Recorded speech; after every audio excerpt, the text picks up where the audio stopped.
வணக்கம், நான் உங்கள் ஆர்ஆர் கேபிட்டல் சதீஷ். 10/1/2024 இன்றைய பங்கு சந்தை செய்திகளோட 7200 கோடி அளவுக்கு டிஎல்எஃப் நிறுவனத்தில் மக்கள் வீடுகளை வாங்கி குவிச்சிருக்காங்க. அதோட சேர்த்து 20 லட்சம் கோடிக்கு மேல ரிலையன்ஸ் குழுமத்தினுடைய மார்க்கெட் கேபிடேஷன் இன்றைக்கு முதல் முறையை கடந்திருக்கு. இந்த மாதிரிப்பட்ட சுவாரஸ்யமான செய்திகளை தான் பார்க்க போறோம். இன்னைக்கு ஒரு ஸ்மால் கேப் டவுன்ல தொடர்ந்த இந்திய பங்கு சந்தைகள் டவுனா இருந்துச்சு. ஒரு கட்டத்துக்கு மேல பாசிட்டிவா திரும்பிச்சு. க்ளோசிங்ல 73 புள்ளிகள் பாசிட்டிவா 21,618 நிப்டியும் 271 புள்ளிகள் ஏற்றத்தில் 71,657 சென்செக்ஸும் 118 புள்ளிகள் ஏற்றத்தில் 47,360 பேங்க் நிப்டி க்ளோஸ் ஆயிருக்கு. 171 புள்ளிகள் ஏற்றத்தில் 34,734 நிப்டி ஐடி க்ளோஸ் ஆயிருக்கு.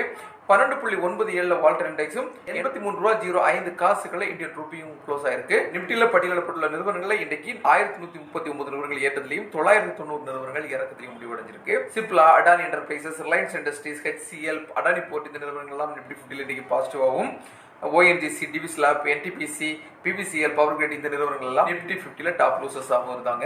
11ஆம் தேதி 12ஆம் தேதிக்கான போனஸ் ஏற்கனவே நம்ம அறிவிச்சிட்டோம். 17ஆம் தேதிக்கான போனஸ் பாத்தீங்கன்னா MK எக்ஸிம் இந்தியாவில் 1:2 இருக்குது. ஸோ இந்த நிறுவனத்தை ஹோல்ட் பண்றவங்களுக்கு ஒரு ஷேர் ஹோல்ட் பண்ணீங்கன்னா 2 ஷேர் போனஸ் கிடைக்கும். இந்த நிறுவனத்தை ஹோல்ட் பண்றவங்க உங்களுடைய போர்ட்போலியோவை செக் பண்ண வேண்டிய நேரம்.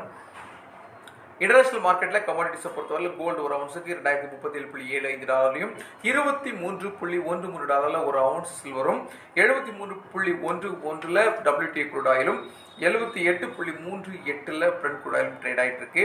22 கேரட் நகத்தங்கம் இந்தியாவில் ஒரு கிராம் 5,820க்கும், ஒரு சவரனை பொறுத்தவரை 48,560க்கும் ட்ரேட் ஆயிட்டு இருக்கு.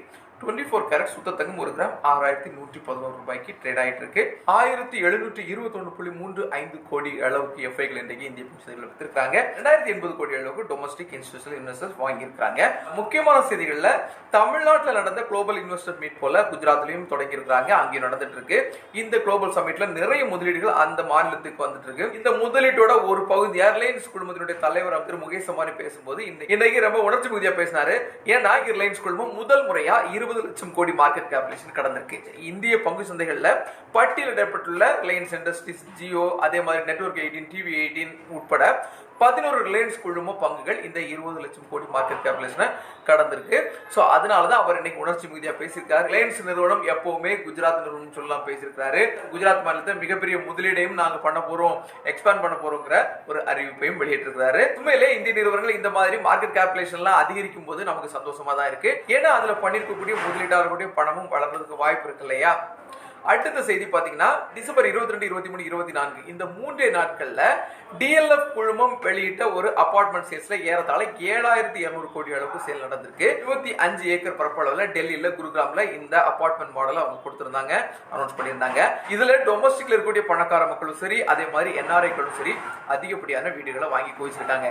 எதுக்காக நாம இந்த விஷயத்தை குறிப்பிட்டு சொல்றோம்னா, 3,500 ஸ்கொயர் ஃபீட்டுக்கு ஒரு அபார்ட்மெண்ட் வாங்குறவங்களுக்கு 6.25 கோடியில இருந்து 7.5 கோடி வரைக்கும் செலவு பண்ணி வாங்கியிருக்காங்க. வெண்டர்ஸ் வாங்கியிருக்கவங்க 11 இருந்து 14 கோடி ரூபாய் கொடுத்து புக் பண்ணிருக்காங்க. அப்ப நீங்க பாத்துக்கோங்க, ஏறத்தாழ 1,113 அபார்ட்மெண்ட் தான் இருக்குது. 7,200 கோடி ரூபாய்க்கு வித்து தள்ளி இருக்கிறாங்கன்னா எவ்வளவு பெரிய சேல்.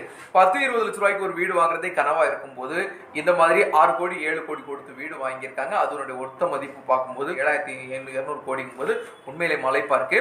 இது டிஎல்எஃப் குழுமத்தினுடைய மிகப்பெரிய சாதனை தான். ஏன்னா 116 ஏக்கர் ஏற்கனவே அவங்களுக்கு அந்த இடத்துல இருக்குது. அதுல இப்ப 25 ஏக்கர் மட்டும் தான் இந்த பிளான்ட்டுக்காக ஒதுக்கி இருக்காங்க. 7 டவர்ஸோட இருக்கக்கூடிய இந்த அபார்ட்மெண்ட் எனக்கு கட்டவை தொடங்கல, அதுக்கு முன்னாலே சேல் பண்ணிட்டாங்க. அப்போ எதிர்காலத்துல இதை ஹேண்ட் ஓவர் பண்ண போறாங்க. அடுத்த பிளான்ட் அவங்க தொடங்குவாங்க. அப்போ அவங்களுடைய ரியல் எஸ்டேட்டுடைய சேல்ஸ் எந்த அளவுக்கு இருக்குங்கிறத நீங்க யோசிக்கணுங்கிறதுக்காக தான் நான் இதை உங்களுக்கு சொல்லியிருக்கிறேன். இன்றைய பங்கு செய்திகள் மற்றும் தகவல் உங்களுக்கு தெரிவிச்சிருக்கேன். இந்த செய்திகளும் தகவலும் உங்களுக்கு பயன்படும் நினைக்கிறேன். எப்பவும் சொல்ற மாதிரி தான் பங்குச்சந்தை, ETF, டிஜிட்டல் கோல்டு இந்த மாதிரிப்பட்ட முதலீடுகள் எல்லாம் வெறும் 100 ரூபாயில இருந்து முதலீடு செய்ய முடியும். இந்த மாதிரிப்பட்ட முதலீடுகள் இருக்குங்கிறது எல்லா மக்களுக்கும் போய் சேர்ந்த நோக்கத்தில் தான் இந்த செய்தி தொகுப்பு உருவாக்கப்பட்டிருக்கு. இந்த செய்தி தொகுப்பு உங்களுக்கு பிடிச்சிருந்தா லைக் பண்ணுங்க, கமெண்ட் பண்ணுங்க, சப்ஸ்கிரைப் பண்ணுங்க, ஷேர் பண்ணுங்க. இது முழுக்க எஜுகேஷனல் பர்பஸ் தான். உங்களுடைய பங்கு சார்ந்த முதலீடுகளை நீங்க எடுக்கிறதுக்கு முன்னால உங்களோட முதலீட்டோட ரிஸ்க் என்னங்கிறத முதல்ல உணர்ந்து அதுக்கேற்றபடி முதலீடு செய்யுங்க. நன்றி.